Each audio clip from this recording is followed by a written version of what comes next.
I got to ask, since you mentioned the pull aparts there, and it sounds a really dumb question, but it's not. What are people doing wrong with them?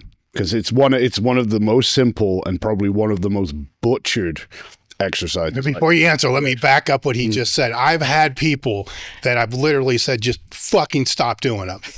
Because it's a disaster. It's like, well, I've been doing them for 4 years, so it doesn't work. I'm like, we do. So not when you do. There's a lot of context behind this one. You ever have somebody come in and try to PR their pull apart? Not yet. They use the gray band and they want to show you how strong they are, just doing a pull apart for 2 reps. And they think that is the thing that's going to help their shoulder pain. And ends up something like this. That's not what you want to do. I will use the lightest band that you have. So it's usually your orange micros. That's the one that I will use because a little bit goes a long way. It's not about getting strong in that position. It's about having a little bit of tension on the system to be able to get up strong and stable into extension plus downward rotation, retraction, and depression of the shoulder blade. That is the key. But the number one mistake that people will make will be their positions of their feet and their legs and their hips and their spine. They act like it's just the shoulder thing and they just end up doing this. As opposed to, hey, we need to lock down the thing that's contacting the ground first because we need to be posturally stable all the way up the chain from the ground all the way up into the moving dynamic areas. So that's the first thing. Breathing, bracing, being able to have postural control. That is step 1. Step 2, I like this one because this is a mistake I see. People will go double pronated and end up going into pronation, and that will cause an elevation of the shoulder and actually upward rotation of the shoulder blade. That's exactly the opposite of what we want. And then I'll see this one. I hate this one. People will go into full supination. Even doing it right here feels like absolute shit to me. Full supination is garbage as well. Why are we doing the pull apart in the first place? Postural restoration. Okay, postural restoration. The shoulder is not a sagittal plane joint.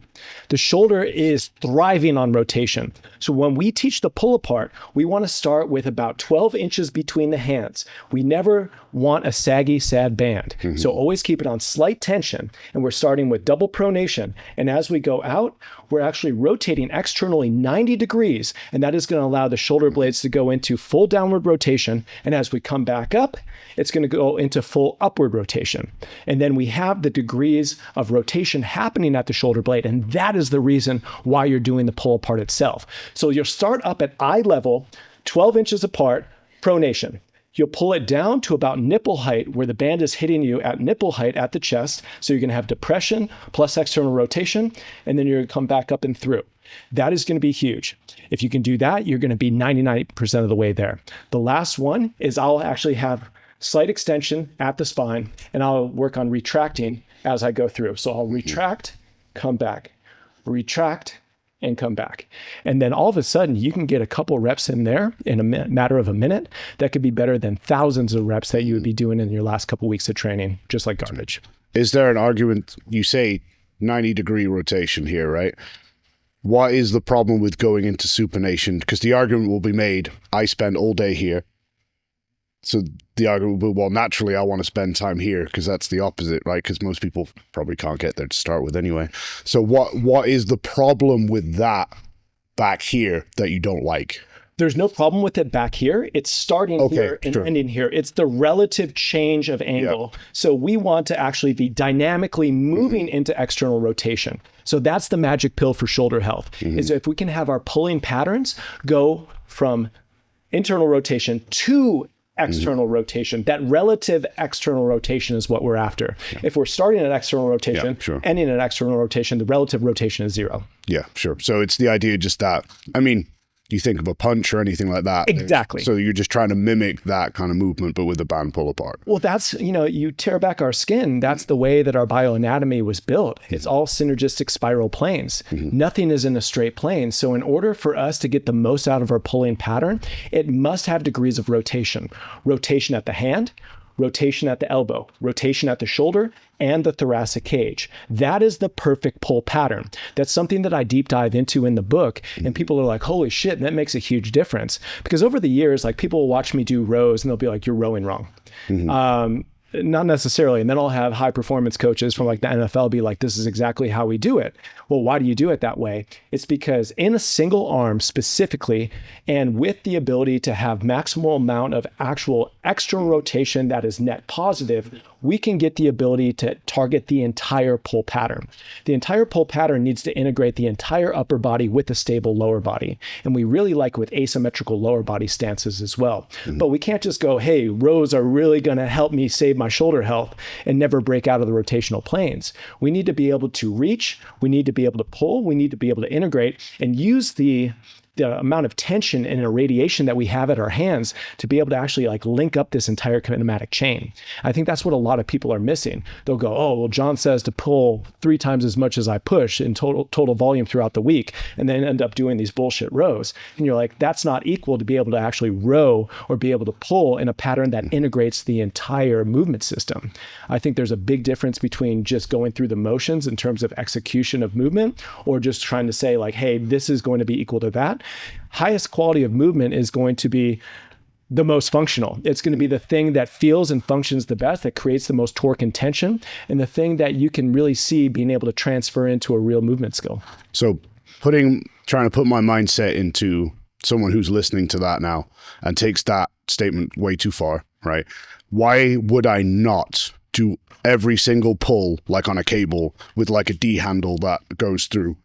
There's got to be a reason that maybe you wouldn't do every single pulling exercise that way. Yeah. So as you get into more of like the upper end ranges of reps, so as soon as we get out of like that strength scheme, so 6 to 8 is going to be gold for just like base strength development. And it can have a lot of different impacts in terms of building muscle and building strength.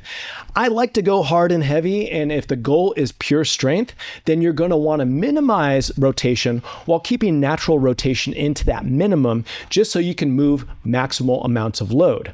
Now, as you get into maybe the 8 to 15 rep range, we call it the functional hypertrophy rep range, that's when we can have not the external load be the dictator of the quality of the set, but actually the movement quality and the competency in the executional style, being able to target a bunch of different things in that key pattern. So that's the time and place where we want to have that mind-muscle movement connection high, and most likely the load is going to be a little bit lower, even though we want to be going and hitting a technical form failure. But that's the time where you really want to work into some of your accessories where load is not the key.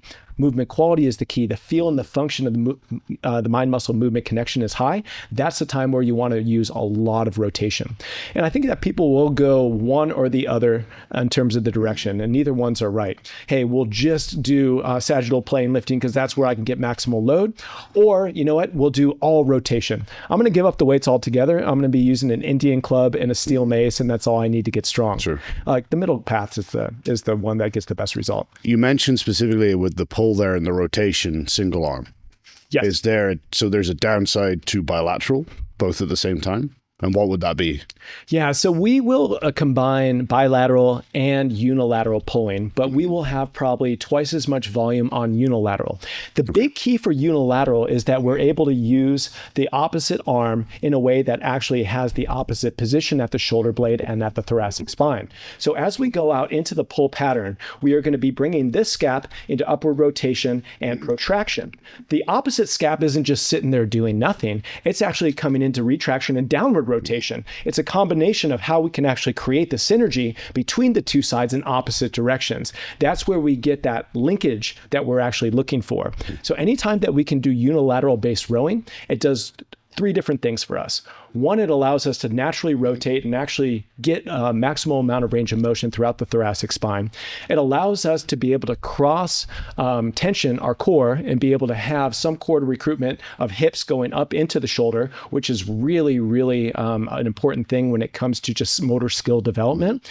And it also allows us to have higher amounts of overall mind-muscle movement connection. I'm not saying mind-muscle connection. Mind-muscle movement connection means that you have an integration of a feel, everything from your forearm all the way up into your shoulders, all the way up into the lats leading as the primary mover. So if we can actually integrate and feel all of those key muscles moving in the pattern, that is what we're looking for. So more core, more range of motion, and more functionality if we can get unilateral versus bilateral. Where we will go into the bilateral is where we sit into like that 6 to 8 or maybe 6 to 10 rep range, where that is going to be like our first accessory movement that is going to be strength emphasized. And we just want want to move a whole lot of load, and we want to place that as the system as the key of that exercise. How do you approach that paradigm with pressing movements?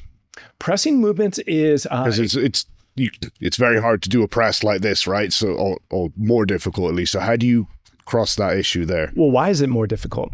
Well, that's a great, people would assume, I assumed. So I'm going to... Well, it's more difficult because you're laying on it between you and the bench. Sure. So as soon as you have 200 pounds laying back down on your scaps and you're pinning it between that and your elite bench, it's going to be very hard to have that same dynamic. There was also an assumption of a horizontal press made there though too. Exactly. Okay. So the horizontal press, people will hear press and they'll be like, sure. No, I agree. It's just interesting, right? Because we know that's not right, but we still do it anyway. Exactly. Yeah. But we are able to free our shoulder blade as soon as we get above 45 degrees above a parallel to the ground. This is where we start to integrate the ability to move the shoulder blade. We do a whole lot of single arm pressing with the dumbbell and the kettlebell. We're able to actually rotate. We're able to protract and elevate and get a full range of motion and an excursion from that entire complex there. Mm-hmm. And that's something that not a whole lot of people are doing.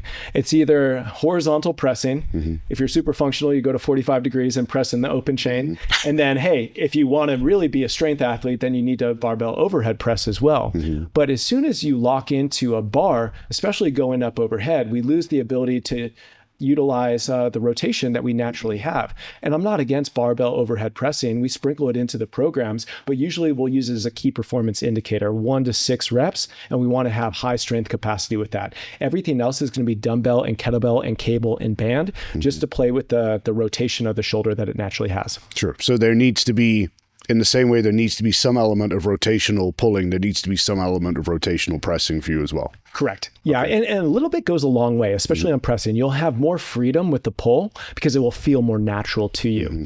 But when it comes to pressing, just like 5 to 10 degrees of relative motion moving into internal and external rotation at the shoulder and varying degrees of humeral carrying angle, that's what we call this angle here to here, that really goes a long way to mitigating the risk of front-sided shoulder stress and closing down this window, and allows us to get into deeper ranges of motion and better mind-muscle connection. In that context, like, you know, the average person is going to be very much tied to like the bench press or a barbell or whatever.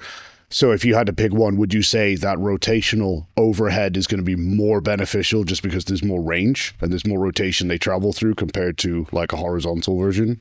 Yeah, the cool thing about single arm rotational overhead pressing is that you don't necessarily have to have full range of motion bilaterally getting your arms up overhead at 175 to 180 degrees. Mm-hmm. As soon as we actually play with the natural asymmetries of the body, I like the half kneeling position down on the ground, and that kneeling side having the press up this way, you're allowing yourself to actually utilize your thoracic spine and also the lower body to actually play with your asymmetries to get you into a full range of motion. But the things that I like in accessory to a horizontal bar press is that we got to be working in push-ups. We got to be getting our hands on the ground, closed kinematic chain, making those shoulder blades work. There's nothing super awesome about doing push-ups, but keeping them in your arsenal regularly will help with long-term shoulder health. You know, the second one that I like is being able to go slight angle in terms of, we don't always go pure overhead pressing, but anything that is sitting within that 45 degree window of being able to use a dumbbell or kettlebell bands and cables up overhead, utilizing that usually in higher end rep schemes. You're not going to set a 1 RM doing this, but we're going to sit that anywhere from probably like 15 to 25 as metabolic burners at the tail end of training sessions. So to ask a similar question to what I did earlier, because I think it's relevant, you mentioned push-ups being important for shoulder health here. How is everyone messing those up? Because there's plenty of people doing band pull-aparts and not helping their shoulders and actually maybe making them worse. There's probably a whole bunch of people who will listen to this, go and do push-ups and make their shoulders worse, right? Because they're going to be locked into the same pattern they use laying on the bench and the bars in their hand. So what I get, the push-up is different. We all kind of understand that. But mechanistically, when you're having someone perform it, what is different compared to like, oh, but this is how I press a thing, right? What are they approaching it differently to actually get that benefit? Okay. The setup is extremely important. Mm-hmm. We need to not just set up in the push-up position or the tall plank position. I set people up into a quadruped all fours position. Mm-hmm. At that point in time, I want them to get into their normal humeral carrying angle for them. So usually it's about 45 45 degrees for people. But all of a sudden, people put their hands on the ground, they end up being like this. Very rarely will we have hands on the ground with our push-ups. We will put something under their hands to do two things: to be able to normalize the humeral carrying angle, to put them into the slot where they're going to have joint centration, but also to make the push-up a full range of motion pushing pattern. As soon as you do a push-up, the floor is going to hit your chest before you can actually have a full range of motion happening. So we'll use kettlebells and have the kettlebells on your hands like this, and it feels really good. It takes the stress off of the wrists, the stress off the hands. More so range your of hand motion. is on the body, not the handle, right? Yeah. Before someone's like, oh, I busted my teeth. So the front part of the kettlebell, it's usually on one side of the kettlebells. Put those on the ground so they're not sliding around, and then you're able to use usually like an 8 to a 12 will fit somebody's hand, and it'll give you 3 to 4 inches of increased range of motion that will get your chest down to the ground with authentic range, full range. That's really nice. But also the hands, you're able to grip from this position, and that's going to allow you to actually pull into the position with your humeral carrying angle. So that's a setup. But out of the quadruped position, we like to set up just like you are going to be doing a max effort lift, especially when you want to integrate the feet at the ground, the hands on the kettlebell or dumbbells, and then you being able to have a strong and stable pillar complex. So we'll be in quadruped position. We'll reach back with one leg. We'll reach back with both legs. We'll breathe, brace from there, and then dial down the brace and be able to go into the dynamic segment of the push-up pattern. So I think the setup of not just like going down to the ground and just getting the reps in, that's really big. We get it to the point where we will progress and utilize probably one every 3 to 4 training blocks. We'll use a push-up as a key performance indicator. Lala was just training in here on one of our programs today, and she had a 5x5 with loaded push-ups with, she used the blocks for the hand elevation, but she had 60 pounds of chains on her back hitting 5, at 115 pounds. So I like that as a functional strength challenge, but not all the time. A loaded push-up isn't going to be equal to a 315 pound bench press. But I think that keeping the arsenal in there, I think as soon as you add load to the system at a super high level, we're able to actually have your form and your focus and your technique level up to what is needed to actually perform. Sure. We've been known for taking like pseudo physical therapy exercises and loading them super crazy to the point where people are like, holy shit, that's actually pretty impressive. Taking something like a goblet squat. Oh, you do that with a 20-pound dumbbell if you can't squat and you're a piece of shit. No, we'll take it with a 180, 200-pound dumbbell. We'll hit sets of 25 or 30 with it. And all of a sudden you're like, wow, that elicited a super crazy full body training effect. Bulgarian split squat is exactly the same thing we do with that. The push-ups I really like with that. Inverted rows I really like with those. And these are super base of the pyramid progression plays that we can add a huge amount of load to. But I think that people don't necessarily respect the basic exercises. But in my experience, the stronger and the more capable somebody gets, the harder they get hit when they go back to those basics if they actually load them. You made a statement there. The push-up's not going to be equivalent to a 315 bench press. No, but what you just said is true as fuck. Oh yeah, it's very true. The stronger you get, the worse you get on. Oh, I absolutely agree. I'm just curious, what's the reasoning behind it? If I'm an athlete that doesn't have to lift a barbell, why would a loaded push-up potentially not? Is it just a logistical thing because of the loading? Or, okay, because, in theory, it's got more going for it than the bench press in terms of all this stuff that we've just talked about. So someone's going to be sitting there like, well, I'm just going to do, that's going to be that's my thing, right? So why, in your experience, is it just you can't load it heavy enough and then it can't play that role for them? Yeah, we have some epic training montages from my gym over the years, and we'll be loading close to 200 pounds of chains on our back, and you'll need like 3 people to take them on and off of you to the point where we ran out of chains. And then when Cam was a little kid, we would throw him on our backs, and then he would be like a dynamic load with 150 pounds of chain. It's a logistical thing. And it's also eventually based on the load placement. The load placement for a loaded push-up is going to have to be right under the scaps. You don't want to load it over the scaps because then that kind of takes away from the benefit of the movement. So you're essentially loading on the lower back. The lower back will eventually break at X load. So then you'll take away from the desired moving training effect. Sure. Okay. So something becomes a limiting, let's take the logistics out of it, right? You've just got this infinite plate loading device or whatever. So the problem is that there is a weak link in there that is not the pressing musculature, which means, so could an argument be made then for a dip being a superior exercise? Because then you get the scapular movement, not the rotation in the hand admittedly, but your scaps are not locked against the bench. So do you see them playing a role in a lot of your athletes' training, or are they just too maybe high risk or whatever? We don't use the dip very much, especially for the type of general fitness populations that will use like the Unbreakable training app or something like that. It just wouldn't be a qualified choice. Cost to benefit ratio for a vast majority of those people. They're already dealing with postural stress disorders. We're already trying to get them out of that position. And they go into a fight or flight response like this as soon as they go in. So the dip is a really interesting movement because on paper, you're like, exactly. You're actually training the vertical plane under you, and you're able to actually have the scaps move in and out. This is a beautiful thing. But most people will make the mistake of not going on dip bars. They'll go on a bench, and then they lose their position instantly. Or they'll try to make it a PR exercise where they'll go on the bench and they'll start stacking plates on their lap, and they lose their quality quotients with it. So somebody that's super proficient, like Lala has a CrossFit background, gymnastics background. Her dips look awesome. She can load them, and everyone's like, wow, I want to look like that. She's going to be one out of like 100 people that are able to do that. So I tend to stay away from dips, but I tend to get similar training effects in other vertical plane motions.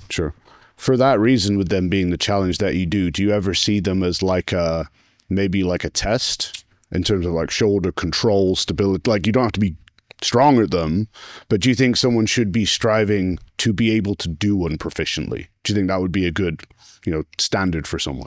I think some of the same mechanisms that allow somebody to be good at dips are the same ones that allow them to really perform optimally in the vertical pull pattern on pull-up variations. So a lot of the problems with dips for people is not that their shoulders don't go into the right position, is that they don't have the management of their hips and their core under them with their feet that are free floating through space. So that is more of a skill of being able to, again, go back to breathing and embracing and being able to have that set up and be able to have that translate.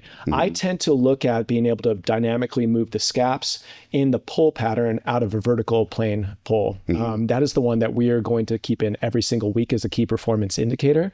The dip is something that I think there's many different ways to get at that key musculature and the key skills, and we can build the pieces from different patterns and different exercise variations.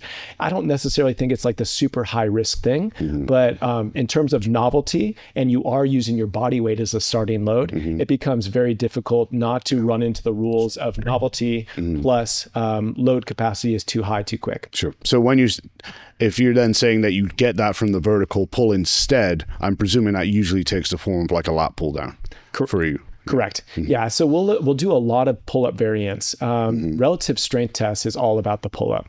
So we'll do chin, neutral grip, medium grip. We really don't do a whole lot of wide grip pull-ups, but that is something that we like to load in the 1 to 6 RM range. And that is, it's one of the best tests that we can do because there's many different ways of getting after relative strength. We can get stronger, we can build muscle, we can lose fat, we can get better at the motor skills. That's the one that we tend to really focus on even above and beyond the press.